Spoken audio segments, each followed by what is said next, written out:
छत्तीसगढ़ के एक छोटे से गांव भिलाई में सूरज की पहली किरणें जब मिट्टी के घरों पर पड़तीं, तो पूरा वातावरण माटी की खुशबू से भर उठता था। मिट्टी की दीवारों वाले उस घर में सुरेखा नाम की एक माँ और उसका छोटा बेटा गोपाल रहते थे। पति की मृत्यु के बाद वही इस छोटे परिवार की दुनिया थी। उनकी जिंदगी बहुत साधारण थी। हर सुबह सुरेखा मिट्टी के चूल्हे पर अंगाकर रोटी सेंकती और पताल की चटनी तैयार करती। सादा भोजन, लेकिन उसमें ममता का स्वाद घुला होता था। गोपाल अक्सर कहता, माँ, हम शहर वाले बच्चों की तरह पिज्जा नहीं खा सकते क्या?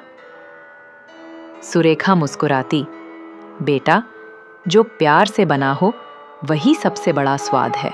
गोपाल गरीब घर का था, पर सपने अमीरों से भी बड़े थे।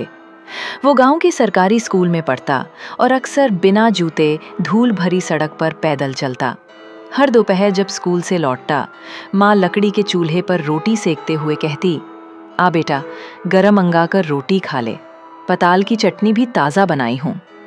वो कहता, माँ, रोज़ यही खाना? सुरेखा हंस देती, हाँ बेटा, यही तो जीवन का स्वाद है, माटी, ममता और मेहनत। समय बीतता गया। गोपाल पढ़ाई में तेज था। माँ के सपनों का एक ही आधार, मेरा बेटा पढ़ लिखकर बड़ा आदमी बने। कई सालों की मेहनत के बाद गोपाल को शहर के कॉलेज में दाखिला मिला। माँ ने उसकी फीस के लिए अपने कानों के छोटे से झुमके बेच दिए। जब वो स्टेशन जा रहा था, माँ ने बांस के छोटे डिब्बे में 2 अंगाकर रोटियां और पताल की चटनी रखकर दी। बेटा, शहर में चाहे कुछ भी खा लेना, लेकिन जब मन उदास हो, ये रोटी याद आना चाहिए। गोपाल ने हंसते हुए कहा, माँ, मैं अब बड़ा आदमी बनने जा रहा हूँ, ये देहाती खाना कौन खाएगा? माँ चुप हो गई, बस मुस्कुरा दी। उस मुस्कान में प्यार भी था, दर्द भी। कुछ साल बाद गोपाल की नौकरी लग गई। अब वो गोपाल सुरेश नो नहीं, बल्कि गोपाल एस यादव मैनेजर बन चुका था। शहर की चकाचौंध ने उसकी आंखों में वो गांव मिटा दिया था। एक दिन माँ का फोन आया, बेटा, इस बार हाट बाजार आ, तेरे बचपन के दोस्त पूछते हैं। गोपाल ने कहा, माँ, बहुत बिजी हूँ, ये सब गांव की बातें अब छोड़ो। माँ चुप हो गई।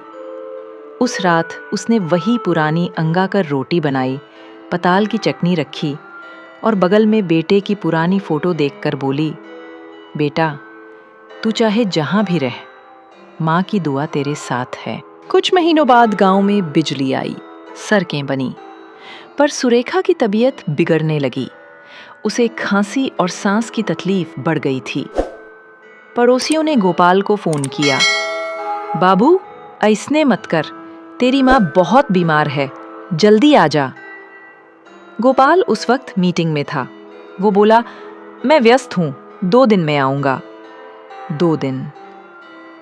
पर जिंदगी ने उसे 2 दिन नहीं दिए। तीसरे दिन सुबह सुरेखा की सांसें थम गईं।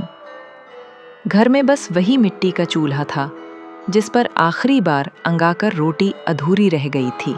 शहर पहुंचकर गोपाल ने नई जिंदगी शुरू की। अब वो सूट पहनता, बड़े बड़े रेस्टोरेंट में खाना खाता और माँ के फोन का जवाब भी कभी कभी ही देता। माँ हर रात मिट्टी के घर में दिया जलाकर आसमान की ओर देखती, हे भगवान, मेरा बेटा खुश रहे। कभी कभी वो गोपाल के लिए अंगाकर रोटी बनाती और अकेले बैठकर रोती। वो चूल्हा अब ठंडा पड़ने लगा था, क्योंकि उसमें बेटे के प्यार की आग अब नहीं थी। गोपाल को जब खबर मिली, वो शहर से भागा। गांव पहुंचा तो सब कुछ बदल चुका था। घर के आंगन में उसकी माँ की तस्वीर थी। दीपक के पास वही बांस का डिब्बा रखा था, जिसमें अंगाकर रोटी और पताल की चटनी थी। उसने कांपते हाथों से डिब्बा खोला। रोटियां सूख चुकी थीं, पर उनमें अब भी ममता की महक थी। गोपाल के आंसू उनमें गिरते गए, जैसे हर टुकड़े से माँ की याद टपक रही हो। उस रात गोपाल ने पहली बार चूल्हा जलाया। वो वही पुराना मिट्टी का चूल्हा था। धीरे धीरे आग जली और रोटियों की महक हवा में फैली। गोपाल बोला, माँ, देखो, आज मैंने खुद रोटी बनाई, तुम्हारे लिए। आंसू और धुएं के बीच उसे ऐसा लगा जैसे माँ की परछाई मुस्कुराते हुए कह रही हो, बेटा, ममता की महक कभी नहीं मिटती। उस दिन से गोपाल ने तय किया कि वो हर रविवार गांव आएगा। वो गांव के बच्चों को पढ़ाने लगा और जब भी भूख लगती, अंगाकर रोटी और पताल की चटनी खाता। वो कहता, शहर का खाना पेट भरता है, लेकिन माँ के हाथ का खाना आत्मा को भर देता है। वक्त बीत गया, गोपाल बूढ़ा हो गया। अब वो भी मिट्टी के चूल्हे के पास बैठता, धीरे से रोटी पलकता और हवा से कहता, माँ, तेरी रोटी की महक अब भी मेरे साथ है। चूल्हे की लौ टिमटिमाती, जैसे माँ की आशीष हवा में तैर रही हो।